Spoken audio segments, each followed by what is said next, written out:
Hello everyone, welcome to our Facebook page. We are going to take printed craft paper, fold it into half. Now we're going to open it and we're making the box here. Tuck the paper inside from the corners, keep it aside. Now we're going to make the lid. So take another piece of paper, make 4 folds and then we're going to open it, fold it from the corners, pull it down and then paste it using a glue. Look how we're doing here. Finally, we're going to tuck it again from the corners and look, your box is ready. We're going to use this beautiful printed craft paper, fold it and make this mini square. Now open it from the top and then pull it down. Now we're going to make multiple fold from the corner. Look how we're doing here and again pull it down. Finally, we're going to open it and look how we are folding it from the sides. We are making beautiful peacock shape and it's done.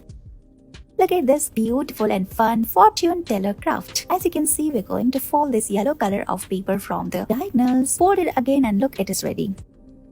Let's make these colorful birds using craft paper. So we're going to take printed square paper, fold it into half, then fold it from its both sides. After this, open it and make multiple folds. Look like this. We're making these mini folds. Now press it and then we're going to further fold it from the center. Look how we're doing here in this video. Finally, we're going to fold it from the big portion, pull it out and look, your bird is ready. After this, we're going to fold it. We're making the wings. Open it slowly. Look at the folds. Give it shape and then you can also curl it using a pen or a pencil and look, these are ready. Thank you so much for watching this video.